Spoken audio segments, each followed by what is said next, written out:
our dry freshman unit at Skinner Hall might need to be redone. 77,000.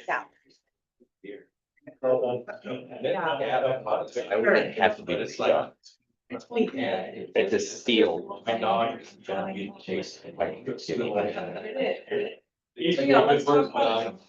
And then that. Yeah,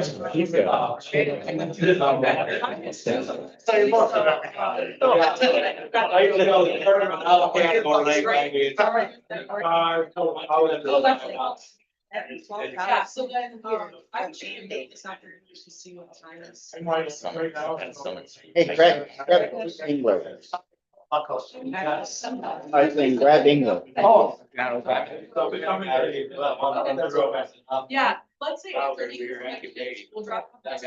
Oh. Okay. Like to call the finance committee of the whole in order and join me in the pledge if you would. Pledge Allegiance to the flag of the United States of America and to the republic for which it stands, one nation, under God, indivisible, with liberty and justice for all. And Madam Clerk, roll call, please. Commissioner Weber, Here. Commissioner Campbell. Here. Commissioner Jazinski. Commissioner Engler, Here. Commissioner Marino. Commissioner Sweeney, Here. Commissioner Holt. Here. All present, Mr. Vice Chairman, except for Commissioner Jazinski and Commissioner Marino. Thank you, Madam Clerk. Yeah, they were excused, they had good excuses, so. Okay. Up next will be approval of the agenda. We'll start with general public comments on agenda items only. We don't have any presentations or special reports. We've got a few appointments to boards and commissions. And then under committee reports, we've got 12 business items to get through. We have no intergovernmental affairs, no administrative controller issues. No unfinished business, no new business. We'll have general public comment again, and then announcement and then adjournment. So with that, is there a motion to approve the agenda? So moved. Support. Been moved and supported. All those in favor say aye. Aye. And we have an agenda, and up next is general public comments. Anyone for general public comment?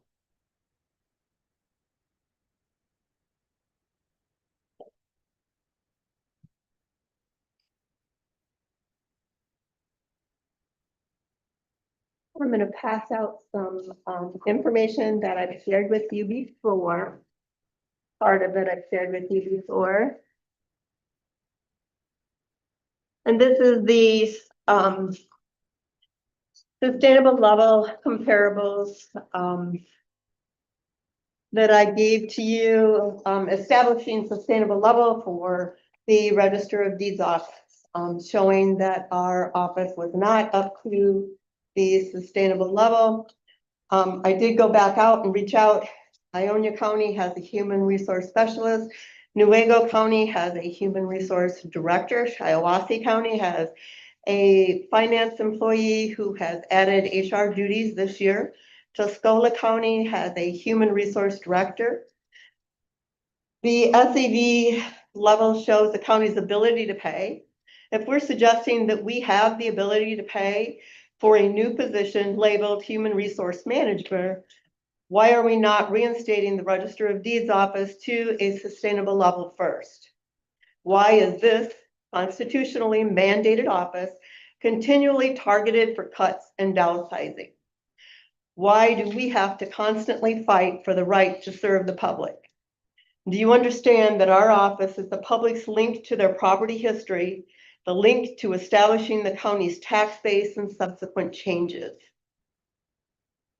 I just wanted everybody to consider that before we look at making changes.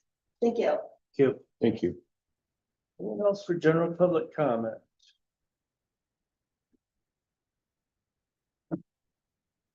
Okay, seeing no other general public comment, we'll get right into appointments to boards and commissions.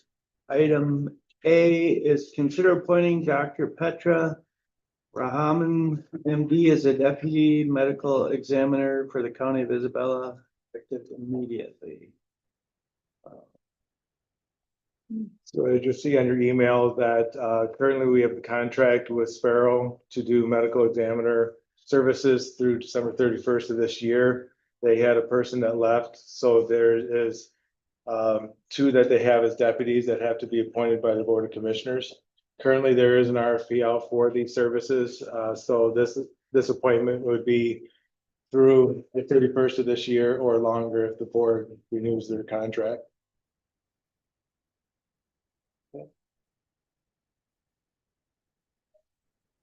Any questions, comments on that? If not, we'll move that to next week's meeting. And item B is consider appointing one member of the opiate advisory committee at large representing a provider of opiate substance use disorder recover support services for initial term ending December 31st, 2028, or until a successor is appointed.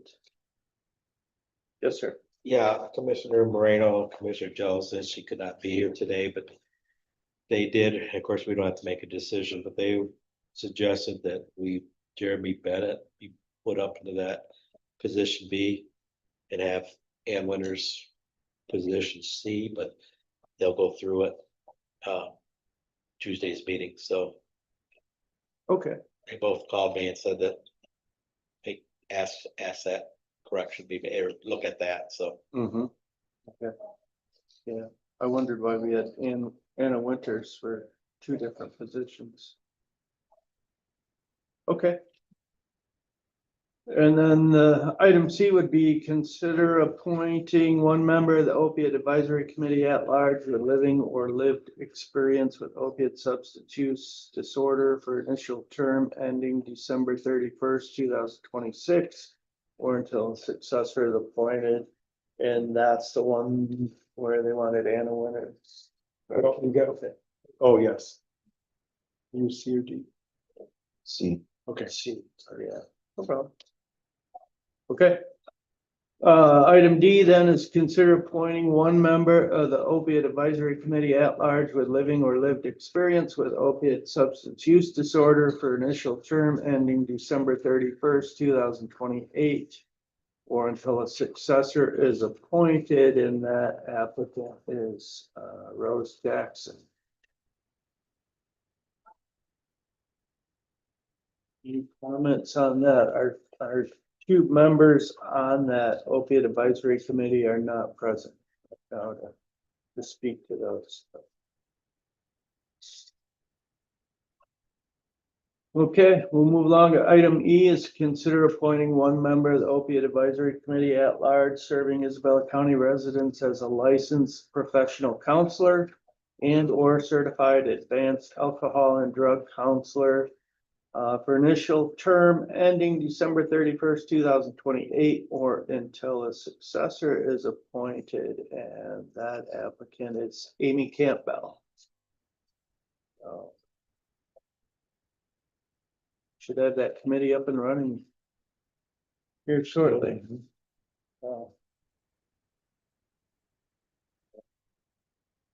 Amy Campbell is the Director of Counseling and Wellness Services at Mid-Michigan College. Good member of that committee. And we'll move those to next week's meeting. And committee reports. Item 1 is consider ratifying and placing on file the October 31st, 2025 invoice list. The amount of $434,138.06. The November 7th, 2025 invoice list in the amount of $453,384.44, and the adjustment list dated October 30th, 2025. We'll through those. Sure. On the October 31st list, in the amount of $434,138.06. The general fund portion of this is $236,311.62. This list was sent out to the Board of Commissioners prior to this meeting. And on this first page is the invoices that are over 5,000. Some of the bigger ones is Michigan Municipal Risk Management for our liability and property insurance, and that is $160,839. This is a portion of our total insurance cost for that. We also have a couple ones to Yo-Yo Technology related to information systems. One is $21,594 for Barracuda subscription and $5,130 for No Before annual subscription. Any questions on October 31st list? Okay, November 7th list. $453,384.44. The general fund portion is $199,815.33.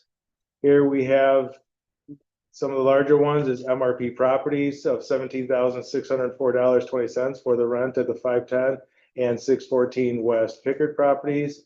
We have a couple invoices to the state of Michigan from the clerk's office for circuit court transmittals and CPL transmittals.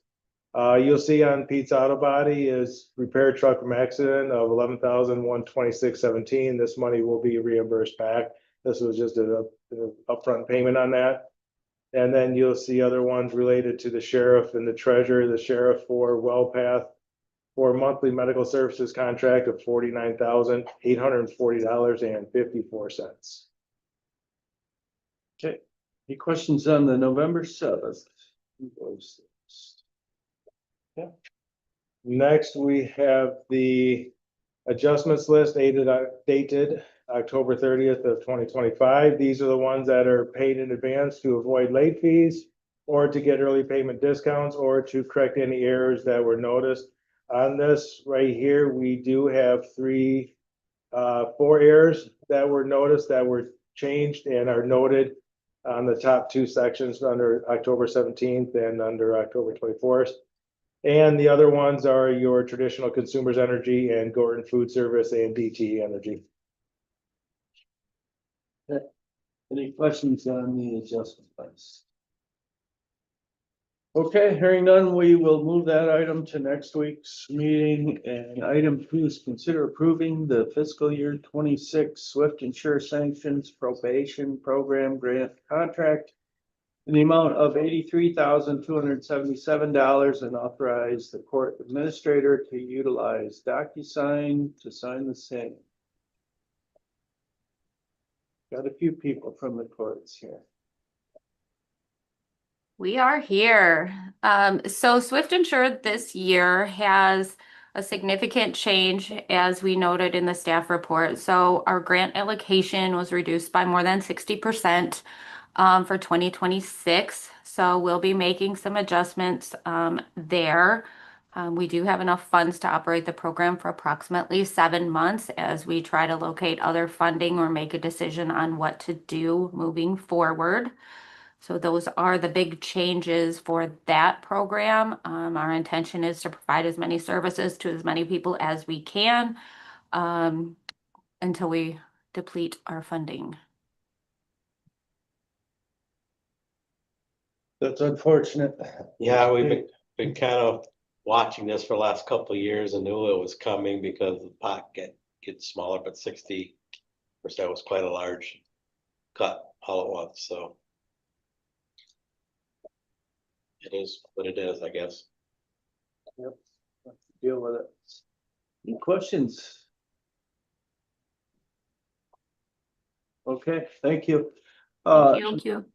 Item to next week's meeting, and item 3 is consider approving the fiscal year 26 adult DWI drug court grant contract in the amount of $122,880 and authorize the court administrator to utilize DocuSign to sign the same. Hi, again. So this grant actually received an increase this year, and Kate is here as well, so she can tell you a little bit about what the intentions are there. It is less than we requested, which is pretty typical, but also the most we've ever received. So we are excited about that. Yeah, good morning. Yes, the grant will cover most of what basically everything we need. It'll cover my wages and fringes. It will cover graduation supplies, testing, drug testing, both in court and at Compass. It'll cover that. It'll cover everything we need to keep the program running without any money from the county, most likely.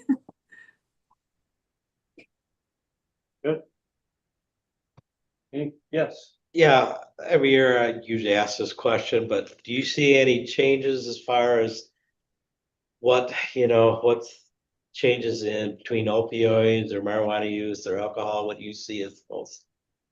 Yeah, the majority of the people in the program right now are in for some sort of an alcohol-related charge. But our three newest people, we just had one sentence today and one 2 weeks ago, and those have both been either opiates or meth charges. So we are starting to see a bit of a difference with that, where the program generally has always been drunk driving charges. But we do see a lot of methamphetamine use. Okay. Any other questions? All right, thank you. Yeah, thank you.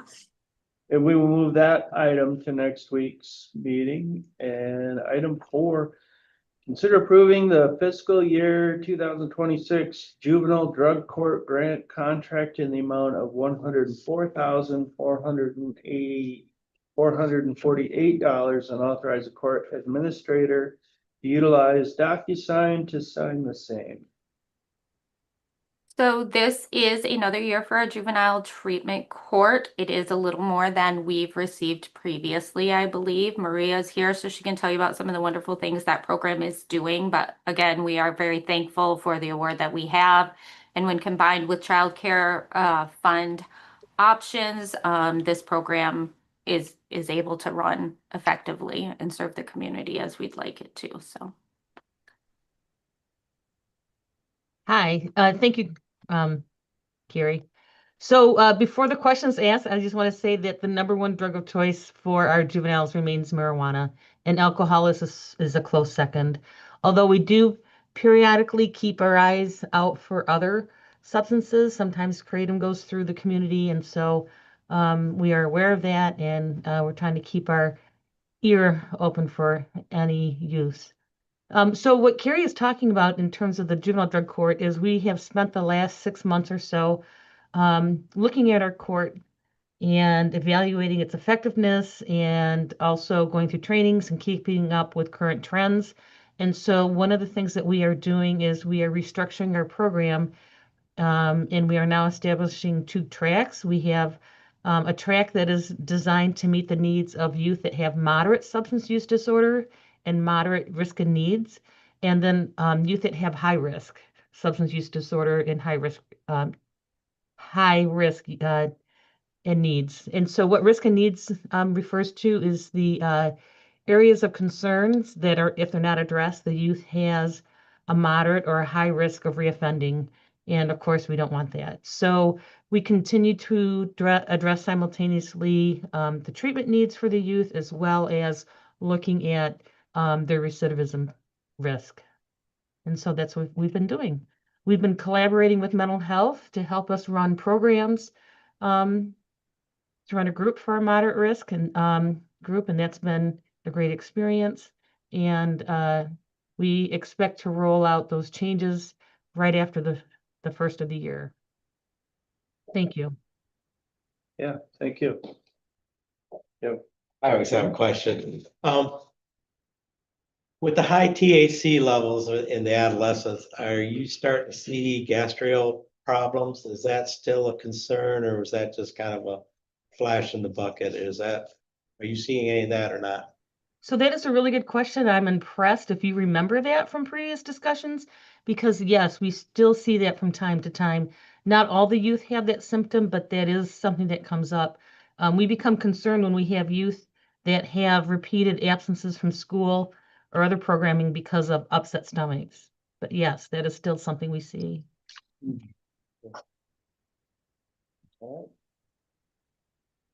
Any other questions?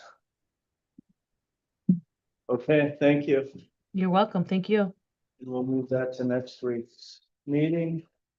Brings us down to item 5, consider approving the Reamer Plumbing quote to replace 3 boilers at the Commission on Aging at a cost of $23,908 per boiler, and approve budget amendment 2026-04 BOC, and authorize the board chairperson to sign the same.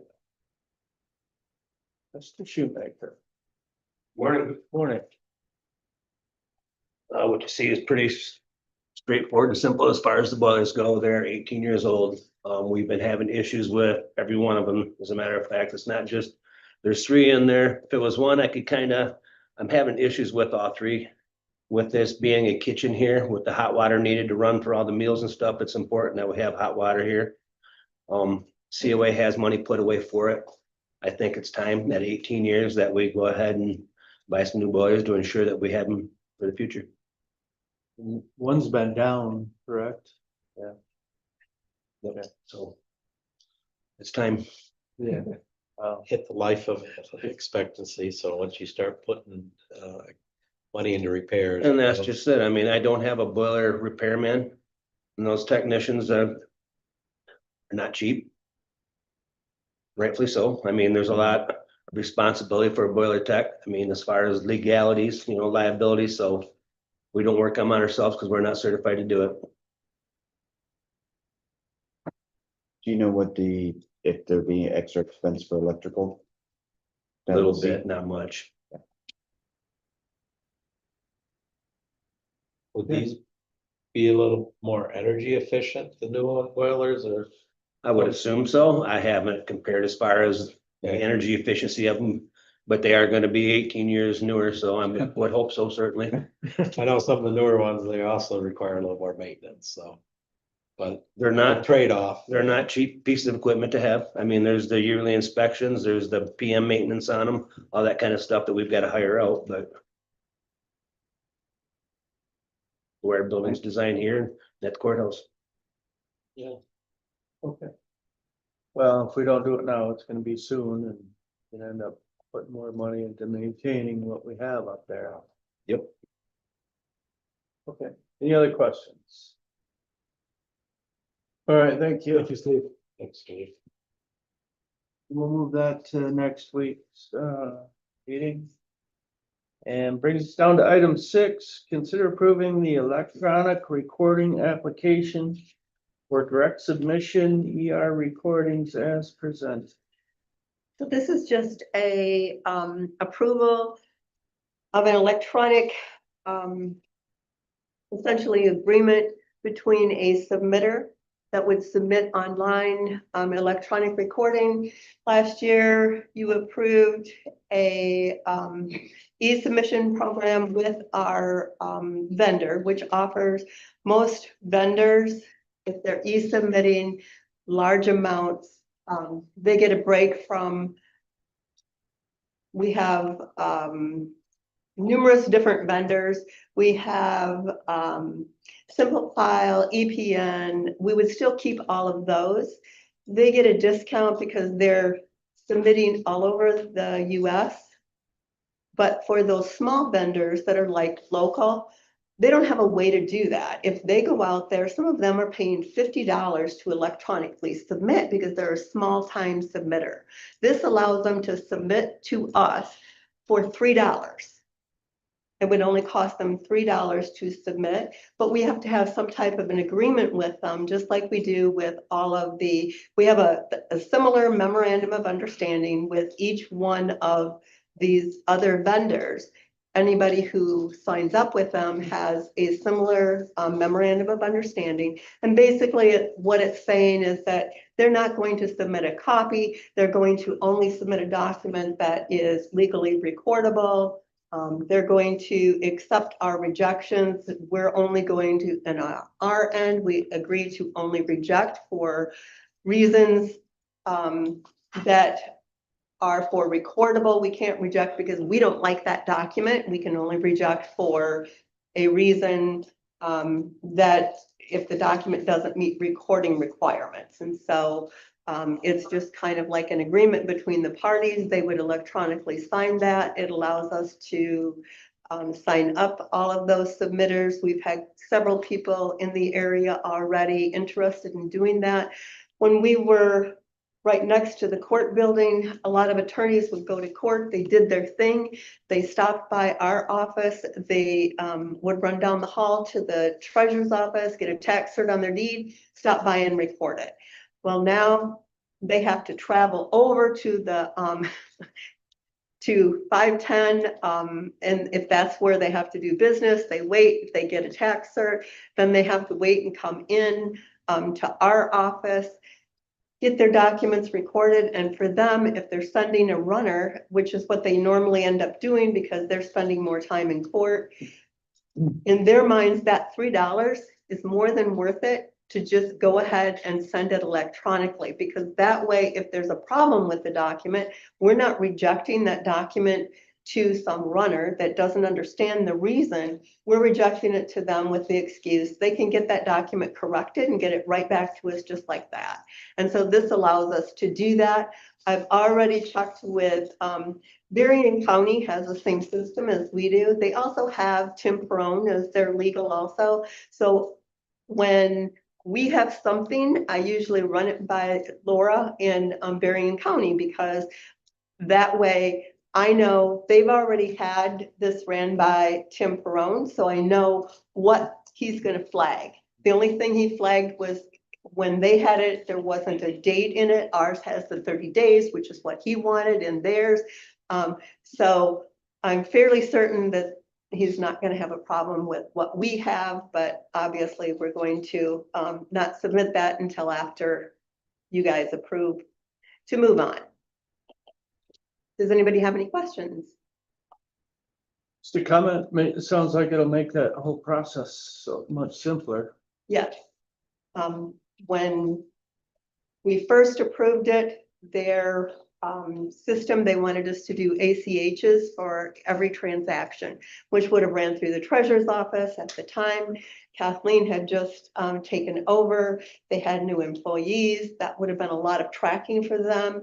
They now have a new system where people can pay with a credit card through them, which is takes that right off our plate, makes it so much simpler. And so I'm like, yeah, now we're ready. We'll do this because we don't want it. We didn't want to do something that would burden another office. Yeah.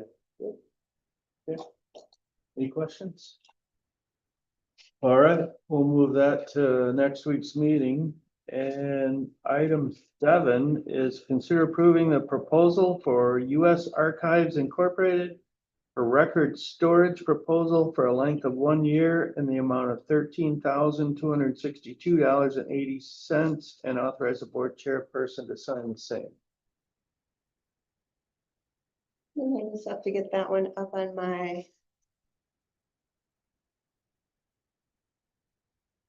phone. So anyway, this agreement is for U.S. Imaging. When we moved from the county building, our records were taken to an undisclosed location. For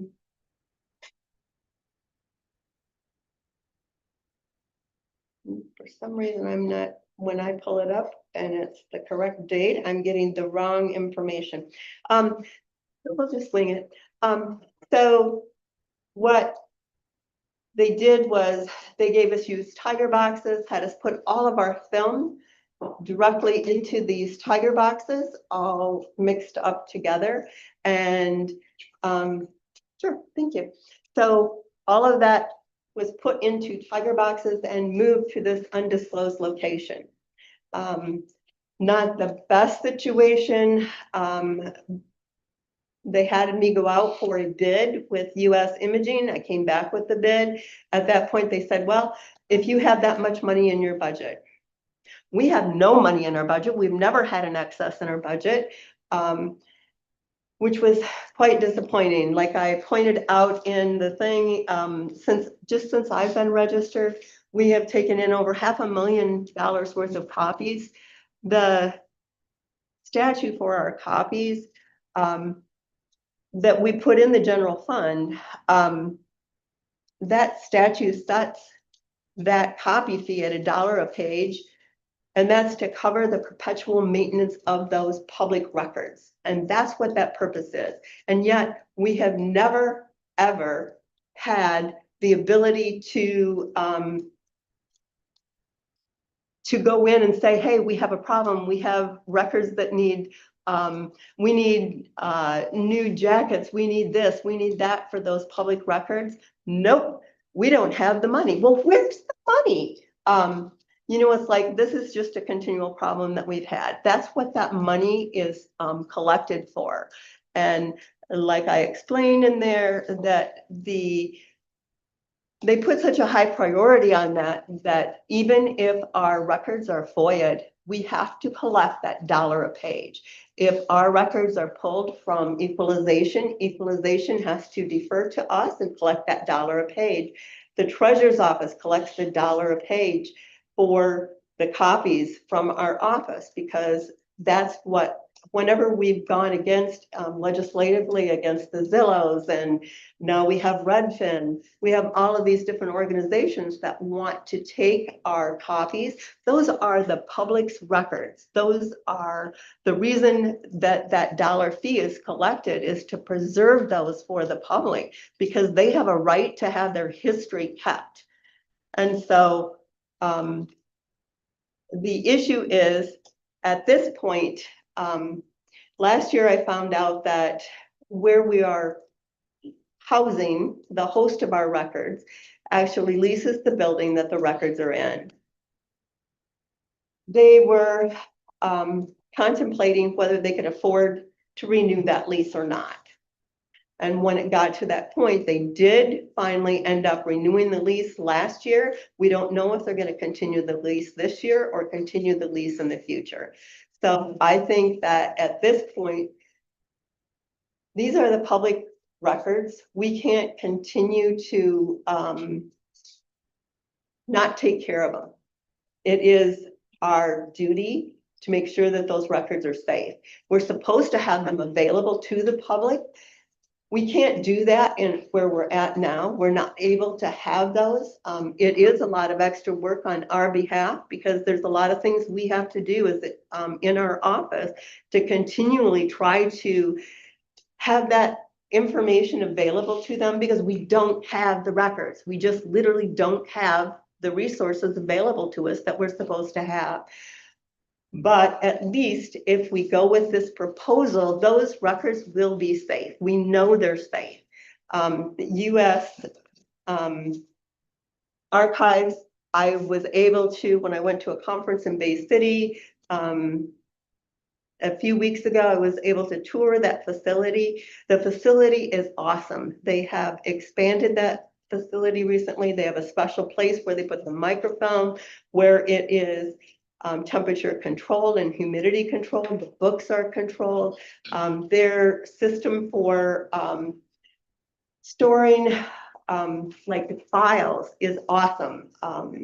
You know, if we have need for file storage, which we don't have anything right now, but for $25 a year, they store files and they'll retrieve them for you. If we do have a need of have to have a copy from one of these books, they will retrieve that file for us, that book, and they'll get the copy for us and send that to us electronically. Is there an additional cost for that retrieval? If we have to have something retrieved, there would be an additional cost. It would be $1.80. We get $1 of that back. If we were able to store those copies right now, we don't even have a copier that we could copy the books with. We don't have that available to us. So I think this is a great proposal. It is slightly more than what it was before. That was 2 years ago. If you consider the amount that wages have gone up since then, I think it's the storage isn't more, it's because they come over, they retrieve the books, they put the microfilm in boxes, they label everything, they store everything, and that's so that if you do need something retrieved, they're able to locate that immediately. When they take the stuff back, They log it in, they send you the information, tell you exactly where your microfilm is, where all your books are, where everything is So where located. exactly are the county records being stored at presently? So we can't say on camera at an undisclosed location. Okay, Like but it's are on they camera. in a secure? So they are, Temperature somewhere where control. people work. It is not in a, it is not a humidity controlled or temperature controlled area. But this current facility that you're proposing has all of these capabilities. Yes. Where that documentation would be. Yes, also they have, where they store the books, books are stored where, they have what is called a dry suppression system. Okay. Like where we had the, sprinkler system, which is the Correct. worst thing you can do for books. In case of fire or anything. Correct. Okay. Everything is fully insured. Also, we're talking about, a replacement value of well over $7 million. And we would legally have to replace those books at that size. Okay. So it's a huge liability for the county if something were to happen. Okay. Any more questions? Yeah, so, this is a 1-year agreement. This is a 1-year agreement, and so because we know we probably are not going to be somewhere permanently within a year. Because their storage does not change. It's the labor costs that change. I've already talked to them about that. They are willing to work with us because they know what happened in our county. The other thing is, from the salesperson, and I talked to the president of the company, he was there giving us the tour.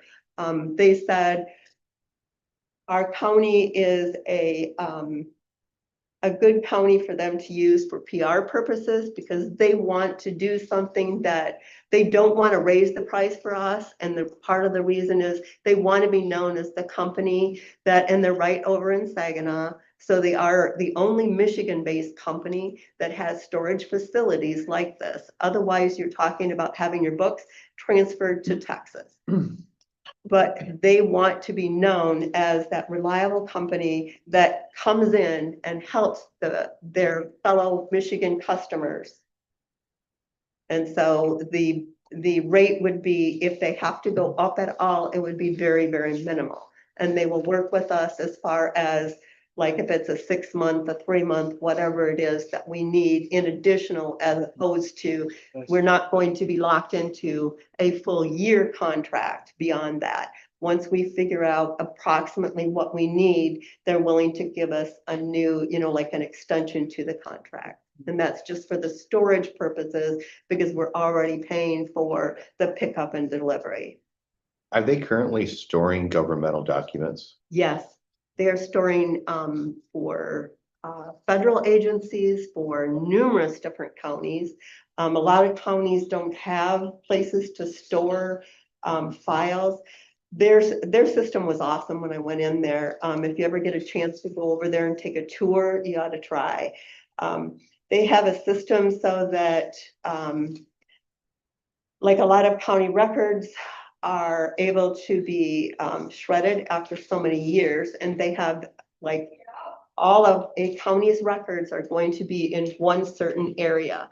And so that county's records, when you go in there, they do not allow you to take pictures because even that county's records, whatever county is storing their records, they don't want anybody to take pictures out of that facility. You have to sign a waiver that you're not going to disclose what you've seen. You go through all of that process, but So it's quite secured. it's very secure.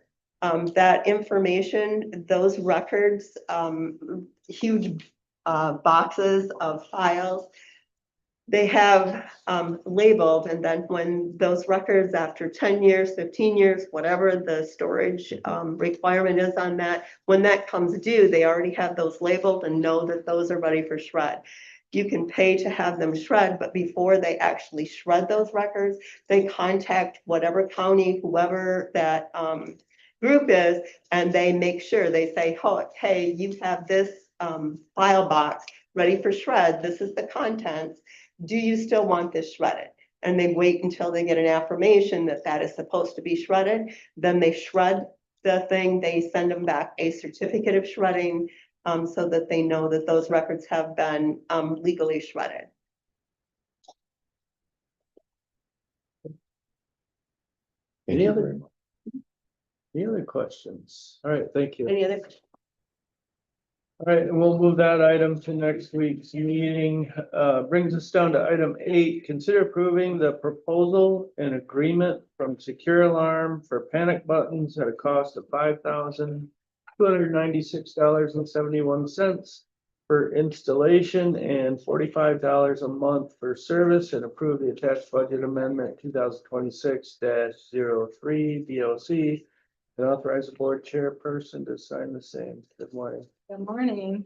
So this is certainly a purchase that I pray that we never use, but I do think it's really important. But unfortunately, you know, in the day and age that we are, and if something were to happen, or we had an active shooter, or we had somebody violent walk in our front door, our receptionists are just sitting there, you know, and so the last couple of years, they've inquired and we have worked on bringing in training. We've had the sheriff and under sheriff come in, took our staff through a lot of different types of scenarios, but other than calling 911 ourselves on a phone, we don't have a method here. So I reached out with Chris and Mike, and Secure Alarm does currently have some panic buttons in some of our other county offices. And so it's something they do. We work with Secure Alarm. Everything here is through Secure Alarm. And so they came out and did a visit with me, and we walked around and talked about the installation of those panic buttons. And so with this proposal, we would have one at our front reception desk between the two workstations. We'd have one in our front office, and then we'd also bring one down here into our office overlooking into room C, which is where we have a lot of our big events. And this would allow the press of that button, which would contact 911 directly. And then also we talked about they would also send a notification out to all of our staff in the building quietly, whether it's through email or a text, to let us know that that something is going on. So again, pray that it's something we never need, but I do think it's something that be very good to have in place. A lot easier to push a button than. Exactly, and it's Grab- quiet, but yeah, Yeah. it's done quietly. Good question. Now, with this company, do they offer any discounts for other facilities of the county? They already currently do work with, this is who our IT works with, so they do all of our badge. They work with us already. No, as far as panic buttons. Oh, with panic buttons? I don't know. That I have no idea. This was just the price that they gave us, and I don't know what it costs, and I don't even know where it's at in other county offices, to be honest. Definitely worth looking into. I just thought maybe It makes sense. we could get the price reduced if, we look at some of the other facilities. I don't have it right now.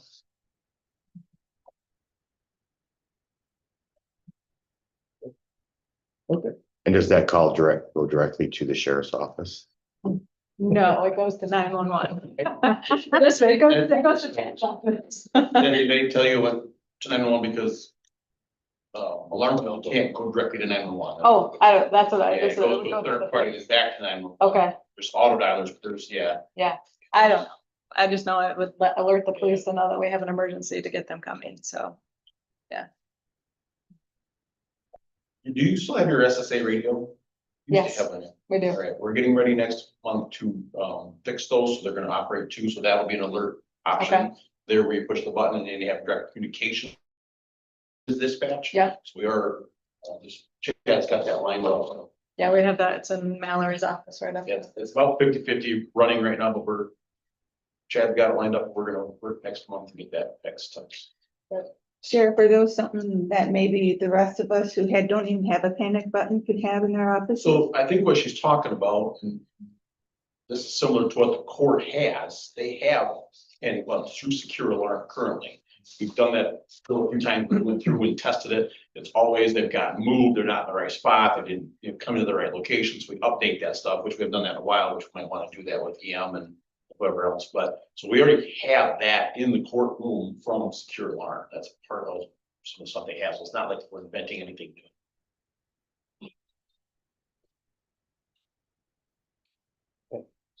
Does Secure Alarm, do they provide like any? Understand that portion of what you were talking about as well. Is this like a remote feature?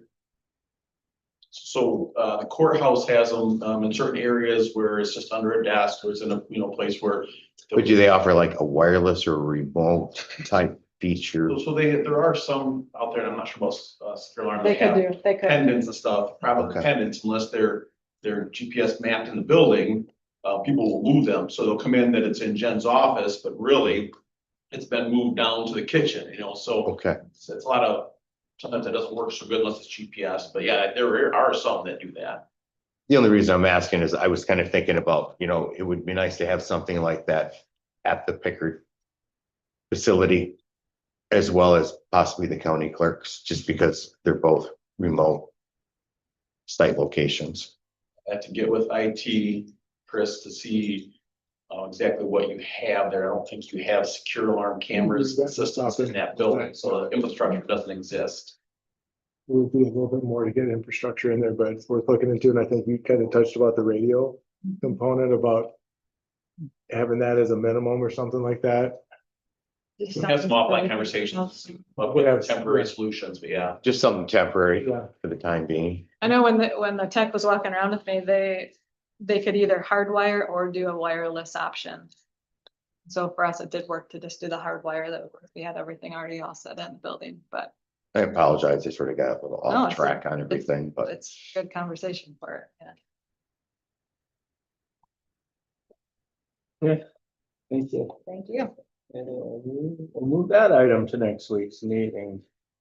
Which brings us down to item 9, consider approving change order number 1 in the amount of $7,320 for the contract with Isabella Corporation for a total contract amount not to exceed $400,320 for renovations to the campground bathhouse at Herrick Recreation Area, and authorize board chairperson to sign the same. Morning. Good morning. So this is the project that I think is probably going on year 3 of coming in front of the board, because it started out as a grant application through the DNR's Spark grant opportunities. So that whole grant process played out, and then we've been under contract with Isabella Corp since early 2025 as our general contractor. So over the last few months, we've been working on the submittals process and making selections and getting things ordered and getting the contractor actually on the ground working there. Which is Denali Contracting is doing the actual renovation work.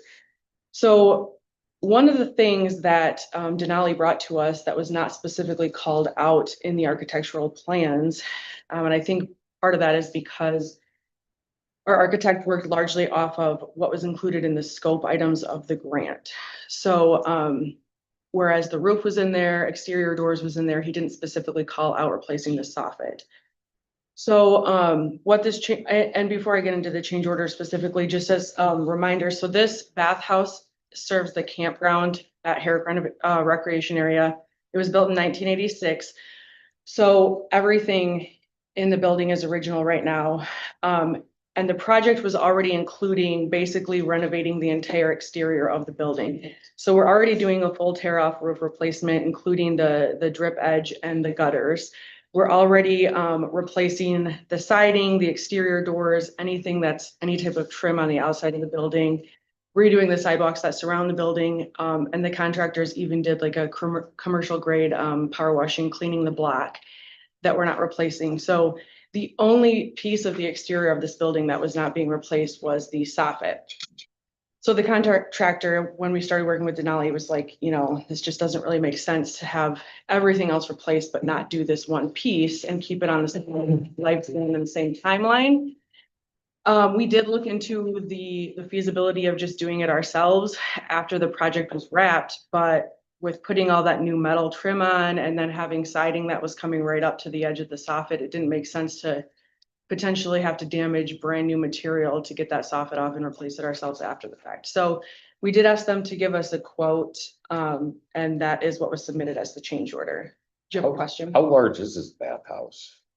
You know, that is a question that I don't have right in front of me. I want to say it's around 800 square feet. Or that might be the size of the roof. But to be honest, I don't have the dimensions memorized. I don't have it in front of me. Curious, because that seems like a lot of money just for soffit. So part of it, and if you look, I did include some photos. I don't know if you have those in your staff report. It's a lot wider of a space than what you would see on like your home soffit, where you might be talking, I don't know, 18 inches. This is a several foot wide section that covers the bottom of the roof overhang. The other thing is, like I said, when we were considering doing this ourselves versus having them do it, because we're using DNR grant funds on this project, we are paying prevailing wage for the labor. Okay. So we did consider all those things, and we sort of just kept coming back to everything's going to be just put back together with brand new material. And then to save a little bit of money, potentially, we're going to have to go rip brand new material out of the way, replace that, and then try to put everything back. Because I agree, when I first saw the change order, I wasn't. It's kind of defeating the purpose. Yeah, so we did debate back and forth on this, and then we kind of just got to the point where it was like, it makes the most sense to include it in the current project. And like I said, have everything on the same timeline, same lifespan. And it will be an upgrade. Again, I don't know if you have, I took some photos. You can see kind of, there's like dinged up, dented up, there's holes in the material that's there right now. Some of it's kind of like sagging off, and it's currently a metal soffit. It's going to be vinyl soffit. So we'll have vinyl siding and vinyl soffit on the building going forward. And I mean, so this current building, the roof and the exterior materials have lasted for 39 years. So the hope is these are going to be even higher grade materials. Hopefully we get another 40 plus years out of them. But our chances of getting that is better if we do it right the first time around. So, and I will say too, we've got all of our materials purchasing completed with just this one change order. So unless something completely catches us off guard during the actual work phase, we're hoping that we don't see any more changes to the original contract. The other thing I did want to point out, because I know when you look at these numbers, this $400,000 number is fairly large. So just to remind everyone that we do have $319,000, excuse me, dollars from our grant that is covering the majority of the expenses for this project. And then the rest is coming out of Parks Fund. So again, not really an easy decision. We did go back and forth several times before deciding to move on this, but it just came down to practicality at the end of the day, and having the contractor do it just seemed to make the most sense. More logical to have them do it while they're there. That was my thought process. Any questions on this? Okay, Pretty straightforward. Thank you. all right. Thank you. And we'll move that item to next week's meeting. And item 10, consider approving the delinquent water billings roll as submitted by the Board of Public Works for properties within Lake Isabella Forest Number 2 subdivision. Approval constitutes a lien on the property as provided by ordinance number 1 of 1975 as amended. Morning, everyone. Good morning. Yeah, it's pretty straightforward. If users out there, lot owners haven't paid their water bill in 180 days, 6 months, they go on this list. I think Commissioner Campbell's familiar with this. So yeah, it's just pretty straightforward. It'll be a lien on their winter tax bill. Any idea why we've seen an increase this year in delinquent? I pondered on that quite a bit. Typically, there's 226 lots out there and they all pay a base fee, even if they don't use water. And, some of those lot owners have figured out they don't need to pay and it just goes on their tax bill and they do that. in the past, that equates to about $10,000. And then, but I have noticed a lot more, people with water usage on top of that, are falling into the category now, so. And last year was my first year doing it, and, I missed a couple that should have been on there, and they just kind of kept building up fees until now, so. And the reason for that is that these fees stay with the lot even if the owner changes, you know, so, when they weren't lining up on the tax, record as the owner and stuff, I kept them off the list because I wasn't sure, but they're on there this year, so. You know how many accounts was last year for the 10,000? I think 40 some, Oh, so like 42, I think, don't quote me on that. In the past, it's been mainly that base fee. Yeah. People weren't using it Yeah. a lot. Yeah. And, something, since COVID, we haven't been doing shut-offs out there. That's something we're gonna start to implement, and I think next year it'll be lower when we start doing that, because they'll pay when their water's disconnected, so, the thing we gotta be careful of that is if they have children. yeah, yep. Yeah, and, you know, with us being down staff in the drain office, you know, Tim left and he handled a lot of this, and, it's difficult to have the staffing to do that, you know, because somebody's got to run out there and put a notice on the door, and you got to run back and collect all the calls and payments, and then you got to go out there, shut them off, and then you got to go back and turn them on, so it turns into a real fiasco, but.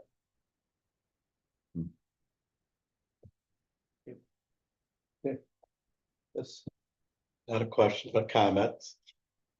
Everybody looks at me when I hear this, but anyways, I think even last Sunday, I get at least one person always asks me about the water thing, and going forward, we are gonna have to try to figure out why we have the water system. I think it's, well, I know we got a lot on our plate right now. But they always ask me what's going on with the water system out there, so eventually we're gonna have to, you know, turn it over to Lake Isabella eventually, so I'm not sure what that process goes through, but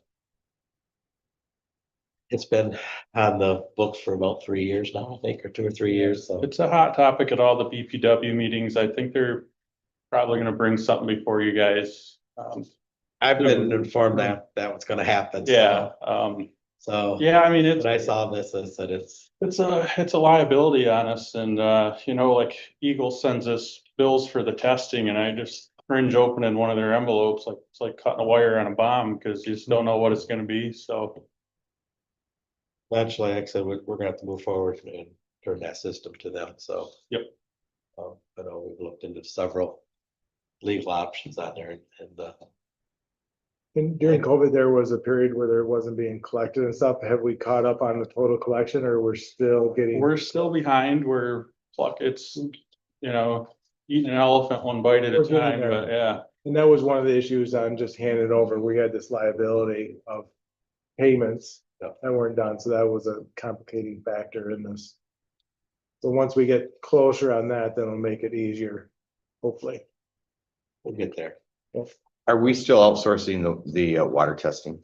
Yes, Mid-Michigan Water handles all the testing and operation of the system. Okay. We did have a lead scare out there. They tested a site that was vacant for a couple of years, and it spiked our results, and so now there's a lot going on with that, but it's kind of simmering down now. The levels are below the threshold to take action, so. Has that system ever been fully drained? No, I think they partially drained it for like tank Okay. maintenance and stuff like Okay. that. It's gonna be flushed on Saturday. They do routine flushing of the system and stuff like that, so. I know a couple of years ago, we did the wells for variable speed wells, to upgrade that, so. Well, another thing, Eagle is making us identify all of the materials out there, which is gonna be incredibly expensive because you have to dig up each side of the curb stops to verify that there's not lead. Now, the as-built plans, we're almost certain there's no lead out there. It's all copper and PEX and the main is a transite main, but, you know, we still have to go in and verify it. I tried to submit the as-built plans to Eagle. They don't accept that. We need to field verify it. If we do any type of repairs out there, I go out and document it, and Tim Warner was really good at taking photos and documenting it, so that helped us. But every year they want us to identify another 20% of the system. So it's like 50 lots a year, something like that, 40 some lots a year that we need to verify materials going into these homes. So that's gonna get expensive. Any other questions? All right, thank you. Yep, thank you. And we'll move that to next week's meeting. And item 11 is consider approving the letter of agreement between Isabel County Dispatchers Home and Isabel County to allow dispatchers to voluntarily donate accumulated sick time to one another as circumstances arise, subject to mutual agreement and consistent with county policies and procedures. Morning. So this came about when one of my employees had a family emergency go on, and they realized that they could not donate their time to other unions, other people within the county. So they decided that they wanted to draft this letter of agreement to allow this to do this now instead of wait for a contract reopener. So the purpose of the agreement. And this was approved by legal counsel Bontoski as well. This is actually quite common now in the workplace where employees do have the ability of donating their time to other staff members. We could everywhere else except for this one because they had sick and not PTO. And so it didn't specify sick in it. So we have to get this MOU to allow that.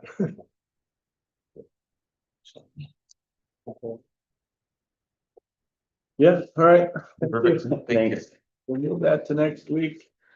And item 12, consider approving the elimination of the human resources specialist position and creation of the new position of human resources manager and the pay grade of 11/9. Okay, here, this is, I want to make sure that everybody understands this is an elimination request of the current human resources specialist, and then the creation of a human resources manager in that spot. So there's no request for any additional FTEs on this. This is merely upgrading the position to get us to be more efficient with administering county policies countywide to all the unions, to handle all the FMLAs, all the workers' comp. This would also have them be in charge of the payroll. Right now, payroll clerk reports to the finance director, the HR person reported to me, so there was a split. So this just creates some continuity within that area. I added additional responsibilities to this position. One of them is that they manage staff assigned to payroll.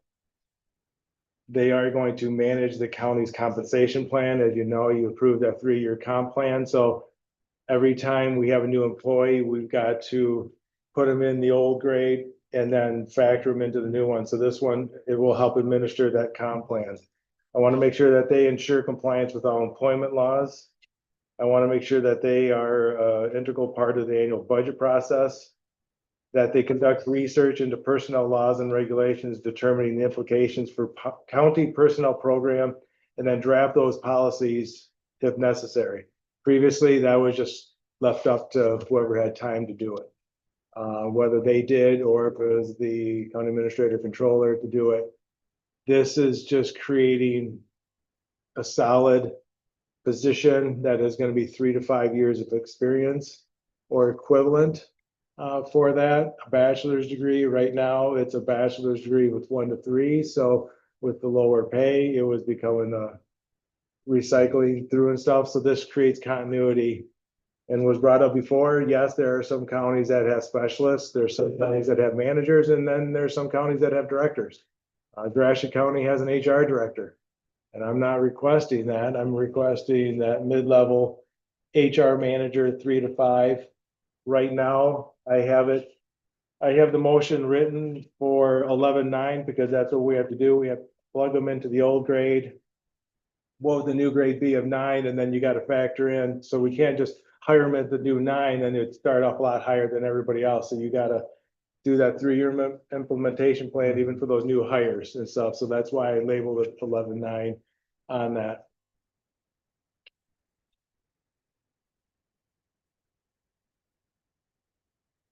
So what are we looking at the increased cost of making this?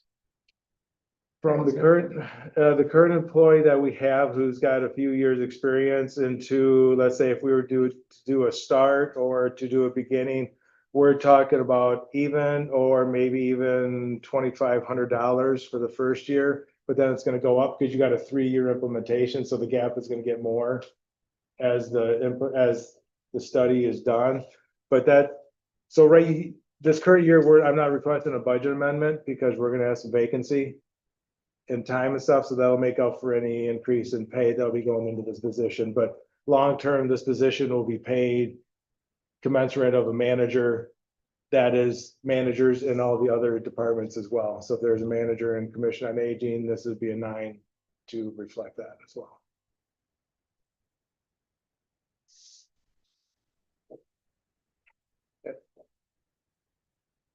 Any other questions? Yeah. Thank you. And we'll move that to next week's meeting. And with that completes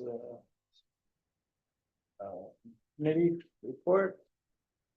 And we have no intergovernmental affairs, no administrator controller issues, no unfinished business, no new business. Brings us down to general public comments. Anyone for general public comments? Okay. All right, hearing no one for general public comment, announcements, any announcement? Yes, sir. Just because we got new auditors coming in, we've changed everything else around, so we're trying to figure out a system that's a little better to work on, so.